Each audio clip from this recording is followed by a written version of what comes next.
Okay. So, doubts అన్నీ clear అనుకుంటా. So, ఒకసారి COP15 అండ్ COP16 అనాలిసిస్ అనేది చూసేద్దాం. సో, ఒకసారి ఆ టాపిక్ అనేది రివైజ్ చేయడానికి ట్రై చేద్దాం. Because in order to compare COP15 and COP16 మనం ఆల్రెడీ టాపిక్స్ ఏవైతే ఉన్నాయో అదొకసారి మనం రివిజన్ చేస్తే so then we can able to understand the current affairs phenomenon, right? So, the actual story starts at 1992. So, already as we all know. So, 1992లో so Rio summit అనేది జరిగింది. So, what are the major outcomes of Rio summit? So, జనరల్గా 3 outcomes రావడం జరిగింది. United Nations convention and biological diversity, so CBD, and second one వచ్చేసరికి United Nation framework convention on climate change, UNFCCC, and moreover third one వచ్చేసరికి United Nation convention to combat desertification. Yes, so 3 conventions అనేవి కూడా 1992 Rio సమ్మిట్లోనే మనకి రావడం జరిగింది. These are the major 3 outcomes of Rio summit అని చెప్పేసి అంటాం. అండ్ ఇప్పుడు వచ్చిన ఆల్ COPs, సో వీటికి బైండింగ్, లీగల్ బైండింగ్ అనేది ఉంటుంది మనకి. ఓకే, సో ఆల్మోస్ట్ CBDకి సంబంధించి కాన్ఫరెన్స్ ఆఫ్ పార్టీస్ జరుగుతుంటాయి, అండ్ UNFCCకి సంబంధించి కాన్ఫరెన్స్ ఆఫ్ పార్టీస్ జరుగుతాయి, అండ్ మోర్ ఓవర్ UNCCDకి సంబంధించి కూడా COP కాన్ఫరెన్స్ ఆఫ్ పార్టీస్ జరుగుతూ ఉంటాయి. సో రైట్ నో మనం CBD యొక్క కాన్ఫరెన్స్ ఆఫ్ పార్టీస్ ఏదైతే ఉంటుందో సో లేటెస్ట్గా నవంబర్ డిసెంబర్లో జరిగిన ఆ కరెంట్ అఫైర్ గురించి మనం మాట్లాడుతున్నాం. And it is the COP16 యాక్చువల్గా. సో ఇది COP16. సో COP16 గురించి మనం క్లియర్గా అనాలిసిస్ చేయాలి అంటే, and we have to understand what are the major objectives of COP15 of CBD, and దానితో కంపేర్ చేసి అవి అచీవ్ చేసామా లేదా, అండ్ COP16 యొక్క క్లారిటీ అనేది మనం చూద్దాం, అనాలిసిస్ అనేది మనం చూద్దాం. ఓకే, సో ఈ COP16 ఆఫ్ CBD జనరల్గా మనకి ఎక్కడ జరిగిందంటే సో సో కొలంబియాలో జరిగింది. So as you all know, so CBD అనేది జనరల్గా మనకి ఎవ్రీ 2 ఇయర్స్కి జరుగుతుంది. సో జనరల్గా, అండ్ మోర్ ఓవర్ ఇది ఎవ్రీ 1 ఇయర్కి జరుగుతుంది, ఇది కూడా ఎవ్రీ 2 ఇయర్స్కి జరుగుతుంది. అండ్ మోర్ ఓవర్ UNCCD ఏంటంటే 2019లో ఇండియా హోస్ట్ చేయడం కూడా జరిగింది. ఇండియా హోస్ట్ చేసినప్పుడు కొన్ని సిగ్నిఫికెంట్ రిమార్క్స్ కూడా చేసింది. సో రిగార్డింగ్ బాండ్ ఛాలెంజ్కి సంబంధించి మనం ఎక్సెప్షనల్గా కొన్ని టార్గెట్స్ కూడా మనం తీసుకోవడం జరిగింది. అండ్ దానికి సంబంధించిన కరెంట్ అఫైర్స్ కూడా ఈరోజు చూద్దాము. సో క్యాంపా గురించి చూద్దాము. ఓకే, సో అది అచీవ్ చేయగలిగే పొజిషన్లో ఇండియా ఉందా లేదా, so are we really implementing, మనం ఏదైతే ఆబ్జెక్టివ్స్ తీసుకుంటున్నామో అవి నిజంగా మనం ఇంప్లిమెంట్ చేస్తున్నామా లేదా అనేది సో ఈరోజు క్లాస్లో మనం డిస్కస్ చేద్దాం as a part of current affairs. Okay, so CBD, so CBD మీకు ఐడియా ఉంటే మనకి దీని పరంగానే యాక్చువల్గా దీనికి సంబంధించి మనకి 2002లో నేషనల్ బయోడైవర్సిటీ యాక్ట్ అనేది రావడం జరిగింది. Yes, and moreover CBD దీని యొక్క మేజర్ 3 ఆబ్జెక్టివ్స్ అనేది ఇక్కడ నేను కొంచెం స్పెసిఫిక్గా మాట్లాడతాను, ఎందుకంటే ఆ 3 ఆబ్జెక్టివ్స్ అచీవ్ చేసామా లేదా, బికాస్ ఇందులో థర్డ్ ఆబ్జెక్టివ్ ఏదైతే ఉందో సో దానికి సంబంధించి COP16లో ఎక్కువగా స్ట్రెస్ చేయడం జరిగింది. దట్ ఈస్ రిగార్డింగ్ కాలీ ఫండ్ అనమాట. ఈ కాలీ ఫండ్ అనేది ఏంటంటే మేజర్గా CBD యొక్క 3 ఆబ్జెక్టివ్స్ ఏదైతే ఉంటుందో ఆ థర్డ్ ఆబ్జెక్టివ్ని అచీవ్ చేయడానికి నిజంగా లైక్ ఇంప్లిమెంటేషన్ ఫామ్లోకి తీసుకొచ్చి, అంటే ప్రాక్టికల్గా ఇంప్లిమెంట్ చేయడానికి తీసుకొచ్చిన ఆబ్జెక్టివ్ అనమాట కాలీ ఫండ్ అని చెప్పేసి. సో అండ్ మోర్ ఓవర్ దానికి సంబంధించి డిజిటల్ సీక్వెన్సింగ్ ఇన్ఫర్మేషన్ DSI గురించి కూడా మనం మాట్లాడడం చూద్దాం. Okay, so see here, so ఈ CBD కిందే జనరల్గా 3 ఆబ్జెక్టివ్స్ మాట్లాడుకున్నాం కదా. What are the 3 objectives? So first one వచ్చేసరికి కన్జర్వేషన్. సో కన్జర్వేషన్ అనేది ఖచ్చితంగా కావాలి. సో conservation of species, conservation of ecosystems and everything. Okay, and moreover second one వచ్చేసరికి like equitable sharing, and third one వచ్చేసరికి equitable sharing of benefits, fair and equitable sharing of benefits, and third one వచ్చేసరికి sustainable development.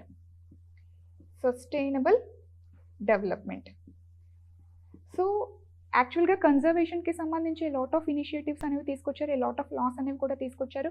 Okay, national biodiversity act of 2002, wild life protection act of 1972. So lot of acts అనేది మనం మాట్లాడడం జరిగాం, already చూసాం.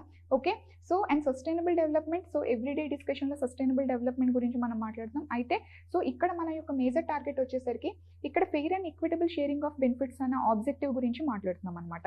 So what is men with this fair and equitable sharing of benefits, and అది ఈ COP16లో ఎందుకు stress చేశారు అనేది చూద్దాం.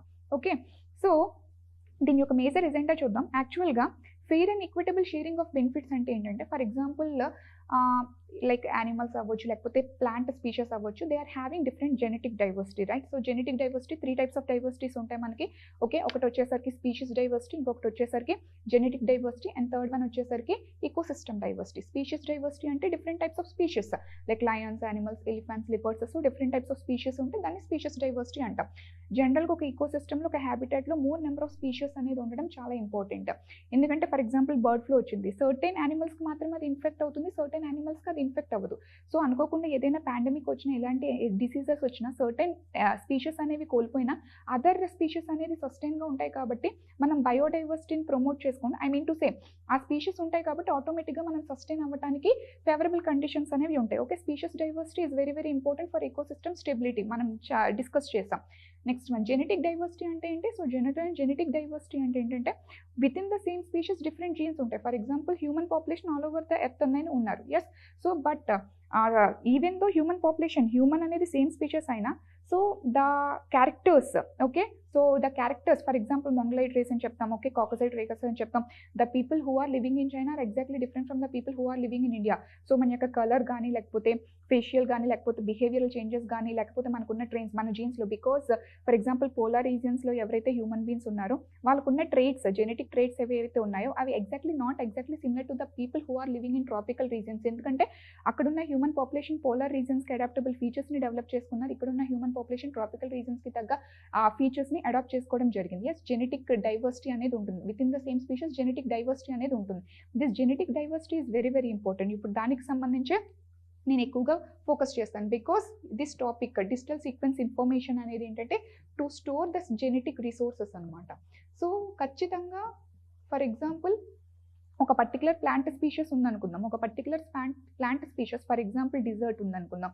సో డిజర్ట్ ఈకోసిస్టంలో ఆ పర్టికులర్ ప్లాంట్ స్పీషీస్ అనేది సస్టైన్ అవుతుందంటే స్పెసిఫిక్ ట్రేట్ అనేది దానికి ఉండడం వల్ల మాత్రమే జనరల్గా ఆ పర్టికులర్ ఏరియాలో అది సస్టైన్ అవ్వగలుగుతుంది. సో ఆ ట్రేట్ని మనం తీసుకోవడం జరుగుతుంది. అంటే మేబీ సర్టెన్ ప్లాంట్స్ ద్వారా కానీ, సర్టెన్ యానిమల్స్లో కానీ కొన్ని స్పెసిఫిక్ జెనెటిక్ రిసోర్సెస్ అనేవి ఉంటాయి. దాని ద్వారా మనకి ఫార్మాసిటికల్ ఇండస్ట్రీకి యూజ్ అవ్వచ్చు, మేబీ మెడిసిన్కి యూజ్ అవ్వచ్చు, లేకపోతే బయోటెక్నాలజీకి యూజ్ అవ్వచ్చు.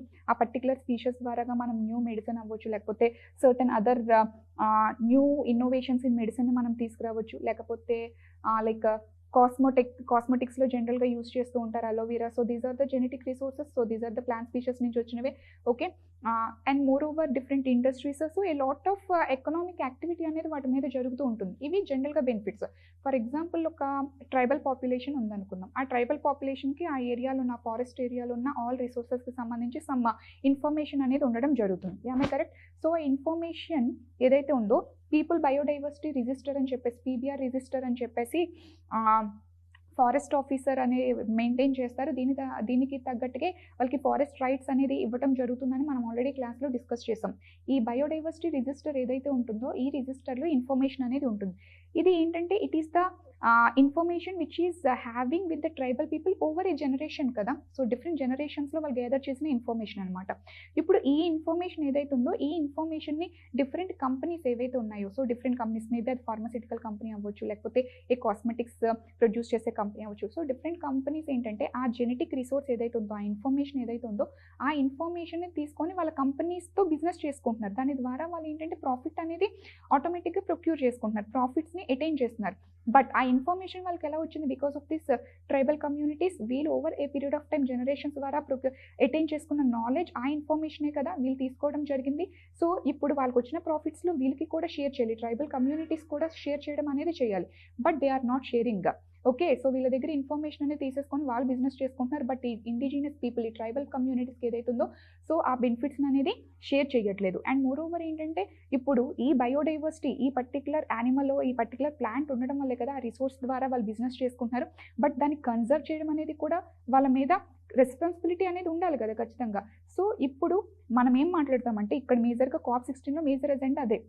ఇప్పుడు ఆ ఇన్ఫర్మేషన్ తీసుకొని ఏవైతే కంపెనీస్ బెనిఫిట్ చేసుకుంటున్నాయో ఆ ఇన్ఫర్మేషన్ ఏదైతే ట్రైబల్ కమ్యూనిటీస్ వాళ్ళకి ప్రొవైడ్ చేశారో, సో కాబట్టి ఇక్కడ 2 థింగ్స్ అనేది it is the responsibility of that companies, that private entities. ఏంటంటే ఒకటి, so to promote indigenous population. So ఇండిజినస్ పాపులేషన్ని ప్రమోట్ చేయాలి, వాళ్ళ వెల్బీయింగ్ని ప్రమోట్ చేయాలి, వాళ్ళ మీద వాళ్ళకి వచ్చిన ప్రాఫిట్స్లో కొంత అమౌంట్ అనేది వీళ్ళ మీద ఇన్వెస్ట్ చేయాలి, వీళ్ళు డెవలప్ చేయడానికి ట్రై చేయాలి. అండ్ మోర్ ఓవర్ ఏంటంటే ఈ పర్టికులర్ డిఫరెంట్ యానిమల్ కానీ ప్లాంట్ కానీ అందులో ఉన్న జెనెటిక్ మెటీరియల్, జెనెటిక్ రిసోర్స్ బట్టి, ఆ ఇన్ఫర్మేషన్ బట్టే కదా వాళ్ళు బిజినెస్ చేస్తున్నారు. కాబట్టి వాటిని ప్రమోట్ చేయడానికి, వాటిని సస్టైన్ చేయడానికి, ఓకే, వాటిని ఎక్స్టెంట్ అవ్వకుండా అందులో మళ్ళీ సస్టైన్ చేయడానికి యాక్చువల్గా ఆ వచ్చిన ప్రాఫిట్స్ని వీళ్ళు ఇన్వెస్ట్ చేయాలి. అంటే ఇందులో మేజర్గా 2 ఎజెండాస్ అనమాట. ఒక ఎజెండా వచ్చేసరికి ఆ ట్రైబల్ కమ్యూనిటీ యొక్క డెవలప్మెంట్కి ఈ ప్రైవేట్ కంపెనీస్ ఏంటంటే ప్రమోట్ చేయాలి, ఫండింగ్ అనేది కాంట్రిబ్యూట్ చేయాలి. అట్ ద సేమ్ టైం ఆ బయోడైవర్సిటీ, మేబీ అది యానిమల్ అవ్వచ్చు, ప్లాంట్ అవ్వచ్చు, what ever it is, micro organism, what ever it is, అది సస్టైన్ అవ్వడానికి, ఓకే, అది కన్జర్వ్ అవ్వడానికి, అండ్ మోర్ ఓవర్ ఫ్యూచర్లో అది ఎటువంటి ఎక్స్టెంట్ థ్రెట్స్ అనేది లేకుండా కూడా అది సస్టైన్ అవ్వడానికి ఆ బయోడైవర్సిటీ మీద కూడా వీళ్ళు యాక్చువల్గా ఇన్వెస్ట్ అనేది చేయాలి. To promote that biodiversity, to promote the development of the indigenous or tribal communities. ఇది మేజర్ ఎజెండా అనమాట. సో యాక్చువల్గా fair and equitable sharing of బెనిఫిట్స్కి మీనింగ్ అదనమాట. So fair and equitable share of benefits, ఆ resource material ఏదైతే ఉందో, ఆ information ఏదైతే ఉందో అది కంపెనీస్కి ఇస్తే వాళ్ళు బిజినెస్ చేసుకుంటారు. అట్ ద సేమ్ టైం ఆ ఇన్ఫర్మేషన్ ఎవరి వల్ల వచ్చింది, ట్రైబల్ కమ్యూనిటీస్ వల్ల వచ్చింది. కాబట్టి మరి వాళ్ళని ప్రమోట్ చేయడం అనేది ప్రైవేట్ సెక్టర్ యొక్క బాధ్యత యాక్చువల్గా. సో దీని గురించి ఎవరు చూడాలి, గవర్నమెంట్ అనేది కన్సిడర్ చేయాలి. బట్ గవర్నమెంట్ ఏంటంటే దీని మీద అంతా లైక్ యాక్టివ్గా కాన్సన్ట్రేషన్ అనేది చేయట్లేదు. సో దాని గురించి స్పెసిఫిక్గా స్ట్రెస్ చేసింది ఈ కాలీ fund and COP16 of CBD అనమాట. అందుకని అంత స్పెసిఫిక్గా మాట్లాడుతున్నాం. యాక్చువల్గా మనకి ఈ CBDలోనే సో జనరల్గా ఆల్రెడీ 3 ఆబ్జెక్టివ్స్లో వన్ ఆఫ్ ద ఆబ్జెక్టివ్ ఉంది, fair and equitable sharing of benefits అనే ఆబ్జెక్టివ్ ఉంది. బట్ అది పేపర్లో మాత్రమే ఉంది, స్పిరిట్లో అయితే జరగట్లేదు. జనరల్గా మనం చెప్తూ ఉంటాం కదా, లాస్ కానీ ఏమైనా సరే ఆన్ లెటరే ఉన్నాయి, స్పిరిట్లో ఏమీ కనిపించట్లేదు. సో ఇవి కూడా, ఈ ఆబ్జెక్టివ్స్ కూడా, ఈ స్పెసిఫిక్గా 3rd ఆబ్జెక్టివ్ ఏదైతే ఉందో ఇది లెటర్లోనే కనిపిస్తుంది, బట్ స్పిరిట్లో కనిపించలేదు అనమాట. ఓకే, అది స్పిరిట్లో కనిపించడానికి యాక్చువల్గా మనకి ఈ కాలీ ఫండ్ అనేది COP16 నౌ దిస్ ఇయర్ యాక్చువల్గా ఇంట్రడ్యూస్ చేయడం జరిగింది. ఇది ఎలాగనేది మనం చూద్దాం. Okay, and this COP like CBD కింద మనకి 2 ప్రోటోకాల్స్ అనేది ఉండడం జరిగింది. ఓకే, ఒక ప్రోటోకాల్ వచ్చేసరికి Cartagena protocol, and second protocol వచ్చేసరికి Nagoya protocol.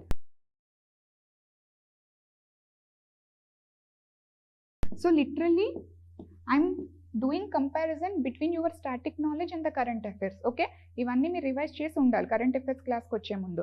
Okay, so Cartagena protocol and Nagoya protocol. So what is the actual difference between convention and protocol? So ఇవన్నీ కూడా CBD కన్వెన్షన్లో ఉన్న పార్ట్. సో CBD కన్వెన్షన్, ఇది convention, దీని యొక్క major agenda ఏంటి? 3 objectives, fair and equitable sharing of benefits and sustainable development and moreover biodiversity conservation. So ఇది 3 objectives. ఈ 3 ఆబ్జెక్టివ్స్లో ఒక్కొక్క దాన్ని స్పెసిఫిక్గా టార్గెట్ చేసేవి ప్రోటోకాల్. సో ఒకటి కార్టిజినా ప్రోటోకాల్ అండ్ ఇంకొకటి వచ్చేసరికి నగోయా ప్రోటోకాల్. కార్టిజినా ప్రోటోకాల్ ఏం చెప్తుంది స్పెసిఫిక్గా, మనకి జెనెటికల్లీ మోడిఫైడ్ ఆర్గానిజమ్స్ ఏవైతే ఉన్నాయో దీనివల్ల హ్యూమన్ బీయింగ్కి థ్రెట్ రాకుండా అవి యూస్ చేసేయడంలో, ట్రాన్స్పోర్ట్ చేయడంలో ఏ టైప్ ఆఫ్ ఆ ప్రికాషన్స్ అనేవి తీసుకోవాలి, ఎంత సేఫ్గా ఉండాలి, ఈచ్ అండ్ ఎవ్రీథింగ్ గురించి మాట్లాడేది కార్టిజినా ప్రోటోకాల్. ఇది ఎప్పుడు వచ్చింది? 2000లో రావడం జరిగింది. And more over Nagoya protocol. So Nagoya protocol ఎప్పుడు వచ్చింది? యాక్చువల్గా 2010. నగోయా ప్రోటోకాల్ యొక్క మేజర్ ఆబ్జెక్టివ్ ఏంటి? The 3rd objective of CBD. 3rd objective fair and equitable sharing of benefits అని చెప్పాం కదా. ఈ 3rd ఆబ్జెక్టివ్ ఏది ఉందో దాన్ని ఇన్ష్యూర్ చేయడానికి నగోయా ప్రోటోకాల్ అనేది రావడం జరిగింది. Fair and equitable sharing of benefits అంటే ఆల్రెడీ, సో మీకు ఇది పార్ట్ కొంచెం డౌట్ ఉంటే క్లియర్గా చెప్పాలి అంటే, ఫర్ ఎగ్జాంపుల్ మీ యొక్క మేజర్ గోల్ ఏంటి అంటే IAS ఆఫీసర్ అవ్వడం అనేది మీ మేజర్ గోల్. ఎస్, బట్ అది major goal. But IAS officer అవ్వటానికి అది కన్వెన్షన్ కింద కన్సిడర్ చేస్తే ఎవ్రీడే మీరు లైక్ కన్సిస్టెంట్గా చదవాలి, కన్సిస్టెంట్గా ఒక 10 hours చదవాలి. ఓకే, అది పర్టికులర్గా అది యొక్క టార్గెట్. నెక్స్ట్ ఎవ్రీడే లైక్ ఒక సర్టెన్ టైం పీరియడ్ తర్వాత టెస్ట్ సిరీస్ రాయాలి. ఓకే, కరెంట్ అఫైర్స్ చదవాలి.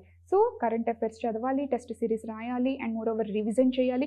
ఇదేంటి? ఆ పర్టికులర్ లార్జర్ గోల్ని అటైన్ చేయడానికి ఇవన్నీ కూడా స్పెసిఫిక్ టార్గెట్స్ కదా. ఇవన్నీ టార్గెట్స్ నువ్వు ఫుల్ఫిల్ చేస్తే ఆ లార్జర్ గోల్ని నువ్వు అచీవ్ చేయగలవు. అలాగే CBD అనే కన్వెన్షన్ని నువ్వు అచీవ్ చేయాలంటే, ఆ 3 ఆబ్జెక్టివ్స్ని నువ్వు అచీవ్ చేయాలి అంటే, సో అందులో డిఫరెంట్ టార్గెట్స్ అనమాట ఇవన్నీ కూడా. కార్టిజినా ప్రోటోకాల్ అనేది స్పెసిఫిక్గా ఆ జెనెటికల్లీ మోడిఫైడ్ ఆర్గానిజమ్స్ ఏవైతే ఉన్నాయో ఆ జెనెటికల్లీ మోడిఫైడ్ ఆర్గానిజమ్స్ వల్ల హ్యూమన్ బీయింగ్స్కి ఎటువంటి థ్రెట్ రాకూడదని. యాక్చువల్గా దీనికి సంబంధించి మన COP15 ఏదైతే ఉందో, ఓకే, లైక్ కున్మింగ్ మాంట్రియల్ ఏదైతే జరిగిందో, COP15 కున్మింగ్ మాంట్రియల్లో ఏదైతే జరిగిందో, మ్యాక్సిమం ఆ కన్వెన్షన్ లైక్ ఆ COP మొత్తం కూడా COVID-19 చుట్టే తిరిగింది. ఓకే, బికాజ్ ఇంకా కాన్స్పిరసీ థియరీ అయితే ఉంది, మేబీ COVID-19 అనేది చైనా ల్యాబ్ నుంచి రిలీజ్ అయింది, so some experiment was going on, so అందులో నుంచి రిలీజ్ అయిందని కాన్స్పిరసీ థియరీ అయితే స్టిల్ ఇప్పటికీ కూడా కంటిన్యూ అవుతుంది. ఆమె కరెక్ట్, వాళ్ళు అనుకోకుండా రిలీజ్ అయ్యింది. బికాస్ ఈ జెనెటికల్లీ మోడిఫైడ్ ఆర్గానిజమ్స్ ఏవైతే ఉంటాయి, human benefit and human loss రెండింటికి కూడా మనం జనరల్గా యూజ్ అవుతాయి అవి. Okay, how the people are using with that అనేది we have to see.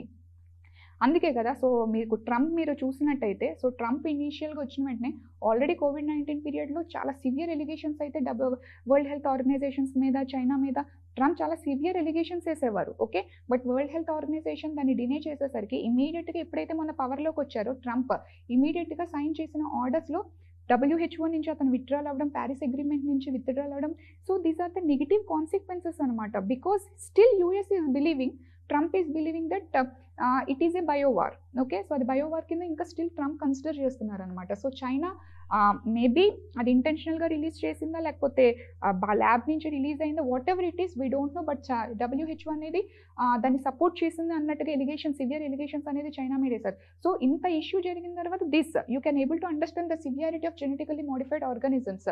So ఇది బయోటెక్నాలజీలో వ్యాక్సిన్స్ క్రియేట్ చేయడానికి వాటికి ఓకే, దాన్ని యూజ్ చేసి దాన్ని చంపి మీరు వ్యాక్సిన్స్ క్రియేట్ చేస్తున్నారు ఓకే, బట్ అది రిలీజ్ అయితే ఎంత హ్యావోక్ సిచ్యువేషన్ అనేది క్రియేట్ అవుతుంది, you already scene in COVID-19. Okay, so దీన్ని కంట్రోల్ చేయడానికి మనకి కార్టేజియా ప్రోటోకాల్ అనేది రావడం జరిగింది. And more over Nagoya protocol, so ఇది 2010లో వచ్చింది.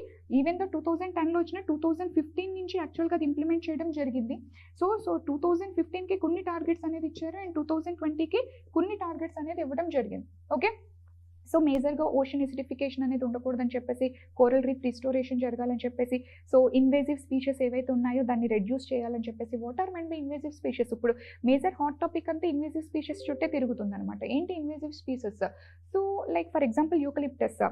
యూకలిప్టస్ ట్రీ మీకు ఆల్రెడీ ఐడియా ఉంటుంది కదా. సో యాక్చువల్గా eucalyptus tree is not the native tree of India. Okay, so ఉప్లీస్ అని చెప్పేసి అని అంటారు. ఓకే, సో తెలుగులో అయితే మాత్రం అది it is not the native species of India. యాక్చువల్గా it is the species of Australia species అనమాట యాక్చువల్గా అది. సో ఈ బ్రిటిష్ పీపుల్ ఏంటంటే, so as they are having colonies all over the world వాళ్ళకి కాలనీస్ ఉండడం వల్ల, సో వాళ్ళు ఏంటంటే అక్కడి నుంచి స్పీషీస్ యూకలిప్టస్ ట్రీస్ని ఇండియాకి ఇంట్రడ్యూస్ చేయడం జరిగింది అనమాట. So what is the major issue? Eucalyptus tree ఏంటంటే, అక్కడ ఏ ఏరియాలో అయితే నువ్వు యూకలిప్టస్ ట్రీ వేసో ఆ సరౌండింగ్ ఏరియా ఎక్కడ కూడా పంట అనేది సరిగా పండదు, దాని చుట్టుపక్కల ఉన్న ఎక్కడ కూడా పంట సరిగా పండదు అనమాట. ఎందుకు పండదు? బికాజ్ ఈ యూకలిప్టస్ ట్రీ ఏదైతే ఉందో సాయిల్ ఉన్న all nutrients to the greater extent absorb చేసేసుకుంటుంది అనమాట. సో దానివల్ల న్యూట్రియన్స్ డెఫిషియన్సీ అనేది వస్తుంది అదర్ ప్లాంట్స్కి. దానివల్ల యూకలిప్టస్ ట్రీ నువ్వు ఎక్కడైతే వేస్తావో దాని చుట్టుపక్కల ఉన్న ఏ క్రాప్ కూడా నీకు సరిగా పండదు. సో దానివల్ల ఏంటి, నేటివ్ స్పీషీస్ ఆఫ్ ఇండియా అనేది డ్యామేజ్ అయిపోతుంది కదా, ఆ పర్టికులర్ క్రాప్ అనేది డ్యామేజ్ అయిపోతుంది. అండ్ దానివల్ల other species, other various biodiversity, okay, other species ఏవైతే ఉన్నాయి ప్లాంట్ స్పీషీస్ అవన్నీ కూడా ఇండియాలో కనుమరుగైపోతున్నాయి. వీటిని ఇన్వేజివ్ స్పీషీస్ అని చెప్పేసి చెప్తూ ఉంటాం అనమాట. ఓకే, సరే. సో అలాంటి ఇన్వేజివ్ స్పీషీస్ని కూడా రెడ్యూస్ చేయాలని చెప్పేసి, for example Python. Okay, Python మీరు జనరల్గా మీకు అనకొండ మూవీ అది చూస్తారు కదా, అనకొండ అనేది మీకు ఎక్కడ ఇండియాలో దొరకదు. యాజ్ మనం ఆల్రెడీ డిస్కస్ చేసాం, ఒక పర్టికులర్ ఏరియాలో ఒక పర్టికులర్ స్పీష్ అనేది ఉండింది అంటే it's because of the climatic factors అని చెప్పాను. మీకు లయన్ టైగర్ అనేది ఆఫ్రికా ఇండియాలో ఉంటుంది, కానీ లయన్ టైగర్ అనేది తీసుకువెళ్ళి మీరు ఫర్ ఎగ్జాంపుల్ ఏ ఐస్లాండ్లోనో లేకపోతే లైక్ యూరోప్లోనే లయన్ టైగర్ అంటే ఎక్కడ తెలియదు వాళ్ళకి. They don't know about what is men by lion, what is men by tiger. Okay, అది ట్రాపికల్ రీజియన్లో, అది సవర్నా గ్రాస్లో ఉన్న స్పెసిఫిక్ స్పీషీస్. అలాగే Python, it is not the species of India. Okay, so Python అనేది typical to south America. జనరల్గా ఈ Python అనేది ఏం చేసేవారంటే, సో దీన్ని కన్సర్వ్ చేద్దామన్న ఉద్దేశంతో విపరీతంగా ప్రమోట్ చేశారు సౌత్ అమెరికాలో.